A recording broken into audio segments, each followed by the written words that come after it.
नजफगढ़ में दिल्ली गेट पर स्थित 1 नंबर गौशाला में गौशाला प्रबंधक समिति के चुनाव की प्रक्रिया आयोजित की गई।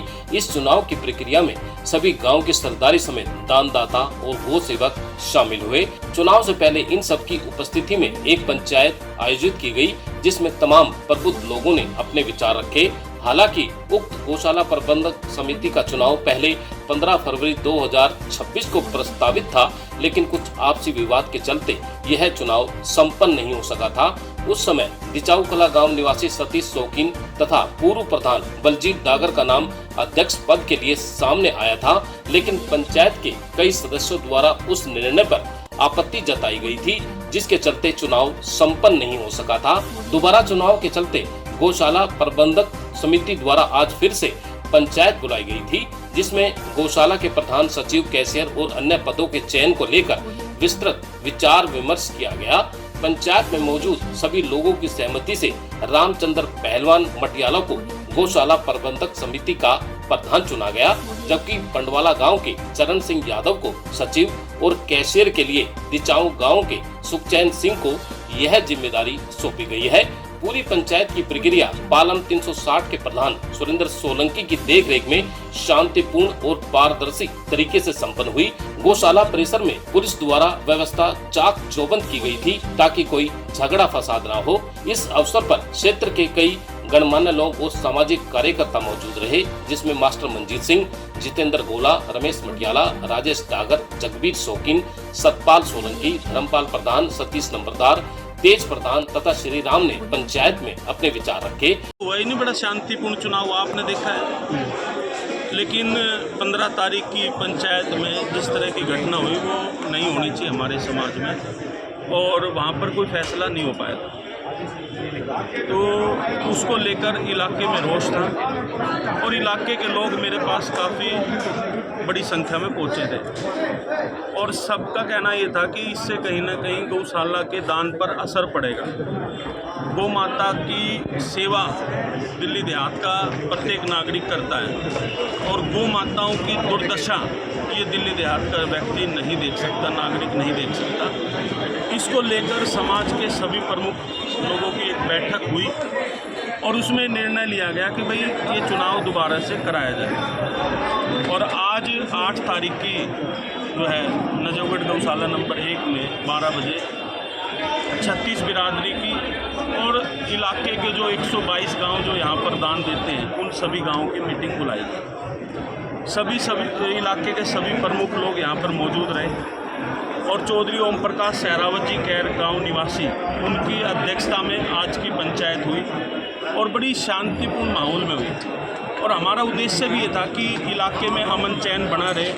पहली जो 2 लोग अध्यक्ष के दावेदार थे, क्या वही अध्यक्ष बने या नए अध्यक्ष बनाए गए? नहीं, दावेदार 2 नहीं थे। पिछली पंचायत में दावेदार 3 थे, लेकिन वहाँ पर दावेदार लायक राम जी थे, सतीश शौकीन नंबरदार जी थे, जिले सिंह ईसापुर से जिले सिंह डागर जी थे, लेकिन वहाँ पर सबका नाम नहीं लिया गया। वहाँ पर एक व्यक्ति द्वारा एक व्यक्ति का नाम लिया गया और जिस पर विवाद हो गया, फैसला नहीं हो पाया। लेकिन आज की पंचायत में सबसे ये पूछा गया कि कोई भी साथी अगर चुनाव लड़ने का इच्छुक है तो अपना नाम दे सकता है। ये इलाके के लोग बार बार पूछने के बाद लोगों ने सर्वसम्मति से, पूरी सर्वसम्मति से सर्व समाज ने रामचंद्र पहलवान जी को इस गौशाला प्रबंधक कमेटी का प्रधान चुना, और चरण सिंह यादव जी पंडवाला गांव निवासी, उनको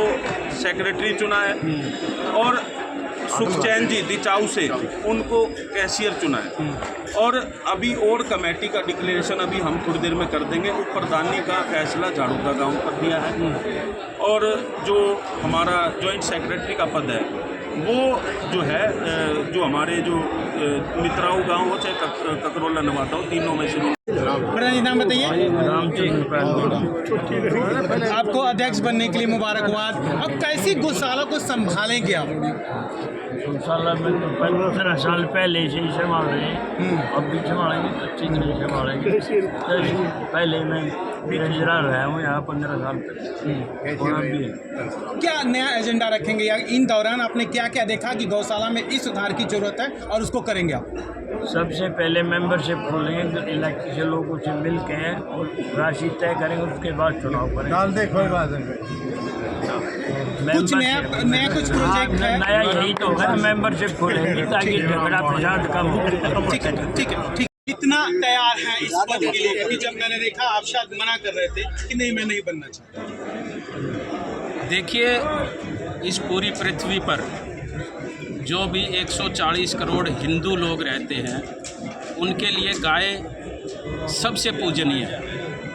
और जब भी हम कभी बाहर जाते थे तो लोग जिक्र करते थे ये फलानी धर्मशाला है, ये फलाना धार्मिक स्थान है, लेकिन मुझे गर्व होता है कि मैं निरंतर 24 घंटे एक ऐसी गौशाला से जुड़े हमारे पुरखे रहे हैं, हम रहे हैं, जो निरंतर गौ माता की सेवा में लगे रहते हैं। मेरी इच्छा नहीं थी, लेकिन यदि हमारे गाँव की, देहात की, हमारे इलाके की सरदारी मुझे ये जिम्मेदारी दे रही है तो मैं एक छोटा सा आदमी हूँ, इस गौशाला का सेवक बन के रहूँगा। मैं गौ माता का पहले भी सेवक था, हम रक्षक थे, और आगे भी ईश्वर मुझे शक्ति प्रदान करे कि मैं इस जिम्मेदारी को अपनी ईमानदारी से अपने धर्म पे खड़ा रह के निभा सकूँ। कुछ है एजेंडा तैयार किया आपने? कुछ सोचा ऐसा कि गौशाला में ये बदलाव करके इस बार गौशाला को बेहतर बनाया जाए?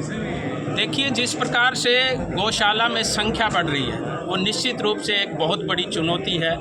और आपने देखा होगा कि भारत के प्रधानमंत्री भी एक लोगों को संदेश दे रहे हैं कि जहां पर कुत्ते पाले जाया करते थे बड़े बड़े मंत्रियों के घरों में, आज वहां पर गौ माता खेलती है, आपने देखा होगा।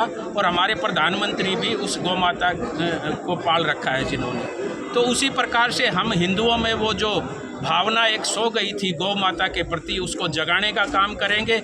और घर घर चौखट चौखट हम जाकर गौ माता के लिए चंदा इकट्ठा करके इस गौशाला को विश्व की सबसे अच्छी गौशाला बनाई जाए। और दूसरा, ये गौशाला एक ऐसा स्थान है जहाँ केवल सेवा है, ये डेयरी नहीं है, ये तो गौशाला है जहाँ पर निराश्रित गौओं की यहाँ पर सेवा की जाती है। और एक और बहुत, दिल्ली की सड़कों पर आवारा गाय हैं, हम उनके लिए भी एक अभियान चलवाना चाहेंगे सरकार के द्वारा और पूरे क्षेत्र की सरदारी के द्वारा, कि जो एक्सीडेंट में जिनको चोट लग जाती है उन सभी गौओं का रक्षण और भक्षण दोनों काम उनकी सेवा की जाए।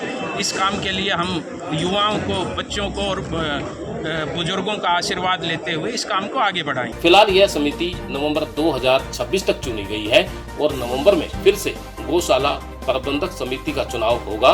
पंचायत के अंत में सभी उपस्थित लोगों ने सर्वसम्मति से लिए गए निर्णय का स्वागत किया और नई समिति के सफल कार्यकाल के लिए शुभकामनाएं दी।